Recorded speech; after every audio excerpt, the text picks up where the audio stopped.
Hallelujah. प्रभु की नाम की महिमा हो आप सबको। जय मसीह की। बहुत ही अच्छी बातें हमने सुने हैं। बड़े विश्वास जो हमारे जीवन के एक ऐसा भाग है जिसको हम बार बार बोलते हैं, वो हमारे जीवन में एक बहुत सारे ऐसे बातों को दिखाता है जिसमें हमें समझ में आ जाता है कि हम किस प्रकार का जीवन जीने वाले हैं। हालेलुया।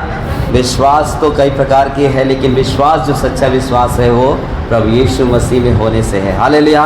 कई लोग अपने परिवारों में विश्वास करके चलते हैं कि हमारा परिवार अच्छा रहेगा, लेकिन वो परिवार टूट जाता है। कारण क्या है? उसके जीवन में हालेलुया मतभेद होने के कारण। और मतभेद जब हमारा प्रभु के पास हो जाएगा तो हमारे जीवन की अवस्था क्या होगी हमको समझ में आ जाता है। जैसे परिवार की स्थिति को हम देखते हैं, उसी अनुसार से हम प्रभु और हमारे बीच की रिश्ते को हम देखते हैं। हालेलुया।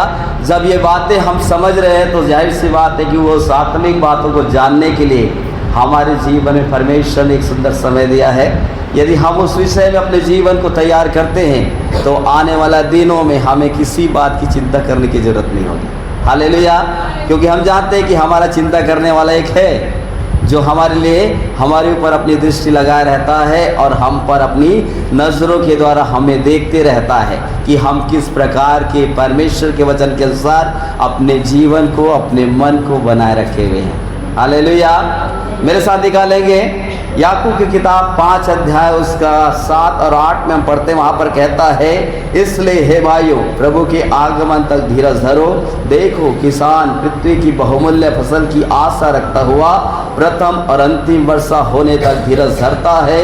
तुम भी धीरज धरो और अपने हृदय को दृढ़ करो, क्योंकि प्रभु का आगमन निकट है। हालेलुया। इस वचन में हमें साफ साफ बता रहा है कि एक ऐसा किसान है। किसान के बारे में हम सभी जानते हैं, जिस दिन फसल बोना शुरू करता है वो नहीं सोचता कि एक दिन बोया दूसरा दिन उसे काटने जाएंगे, लेकिन उसके लिए एक समय है और एक सीमा है। उसके आधार पे वो इंतज़ार करता है और इंतज़ार करके चुपचाप बैठा नहीं रहता। हालेलुया। दिन प्रतिदिन उस फसल को देखने जाता है कि उस फसल में कीड़ा लगा है, कि उस फसल को हालेलुया दबाने के लिए कोई ऐसा घास है जो उनके हालेलुया बढ़ने में रुकावट डाल रहा है। कई तरह से हम देखते हैं कि वो किसान उस पर ध्यान देता है। वैसे ही हमारी एक आत्मिक जीवन है। हमारे जीवन में परमेश्वर का वचन तो है जो बीज के समान है, लेकिन उस बीज को बढ़ने के लिए हम उसके वचन के अनुसार पानी नहीं लेंगे, खाद नहीं लेंगे, तो वो फसल कैसे बढ़ेगा। और जिस आशा के अनुसार आप चाह रहे हैं कि मैं स्वर्ग में जाऊंगा, अगर उसकी तैयारी हमारे जीवनों में नहीं है तो हम कभी भी उस स्वर्ग के राज्य में प्रवेश नहीं कर सकते। इसलिए एक उदाहरण देकर हमें बताता है। उसके पहले धनवानों को बताया, चिताया कि हे धनवानों, सुन तो लो, तुम्हारा धन बिगड़ गया है। लेकिन उसके बाद वो हालेलुया विश्वासियों को कहता है जो क्लेश में, जो परेशानियों में है, जो सताव में है, उनको धीरज धरने की बात बोलता है। हम सबको धीरज धरना है, क्योंकि हम जानते हैं कि आने वाले दिन, आने वाले समय इससे भी बड़ा कठिन हो सकता है और होगा भी, क्योंकि प्रभु ने कहा है हालेलुया, जो मेरे पीछे चलेंगे वो सताए जाएंगे।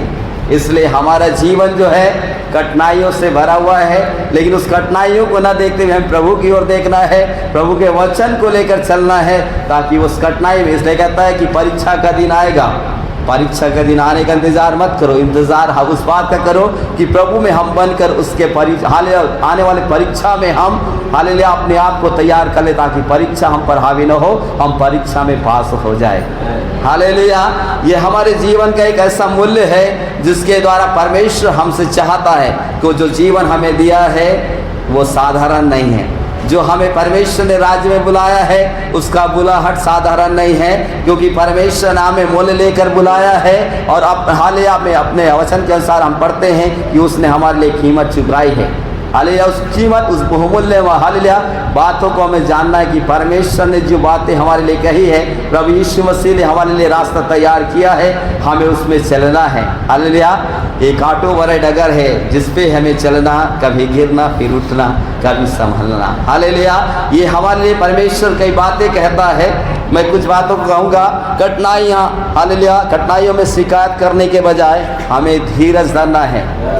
हालेलुया। कठिनाइयाँ आती है तो हम प्रभु को क्या करते हैं, प्रभु आप मेरी सहायता नहीं कर रहे हैं, आप मेरी सुन नहीं रहे हो। हालेलुया। इस प्रकार की हम बातों को बोलते हैं, लेकिन प्रभु सुनता है। लेकिन आपके अंदर कितना धीरज ये प्रभु देखना चाहता है। हालेलुया। जितना धीरज धर कर हम प्रभु में बने रहेंगे, उतना ही हम प्रभु के अधीनता में रहेंगे, उतना ही प्रभु की महिमा को हम देखेंगे। हालेलुया। बहुत से ऐसे बातें हैं जो हम जानते हैं लेकिन समझते नहीं हैं। बहुत से ऐसे बातें हम सुनते हैं लेकिन उसे ग्रहण नहीं करते हैं, क्योंकि परमेश्वर का वचन निरंतर दिन प्रतिदिन हमारे लिए एक सोने को ताया हुआ के समान है, जो आग की भट्टी में से सोना जब हाले निकल कर आता है तो 24 कैरेट, मतलब दिन प्रतिदिन हालेलुया वैसा ही शुद्धता बनाए रखता है ताकि उसकी चमक कम ना हो। वैसे ही हमारा मसीह जीवन है, प्रभु में बने रहने वाला हमेशा चमकता रहता है। जैसे परमेश्वर के दास ने कहा कि मूसा के हालेलुया उसके चेहरे से जो चमक निकल रहा था, लोग देख कर डर रहे थे लेकिन मूसा को भय नहीं था, कि उनको मालूम भी नहीं था कि मैं परमेश्वर की उपस्थिति में क्या अपने जीवन में हृदय में पाया हूँ। हालेलुया। ये हमारे जीवन में परमेश्वर ने दिया है, पवित्र आत्मा का अभिषेक पाया हुआ, कभी भयभीत नहीं होगा, ना कभी डरेगा नहीं, वरन धीरज के साथ परमेश्वर की उपस्थिति में आकर चलेगा। हालेलुया।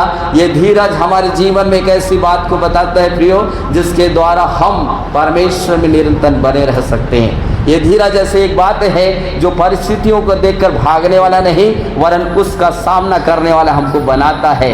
हालेलुया।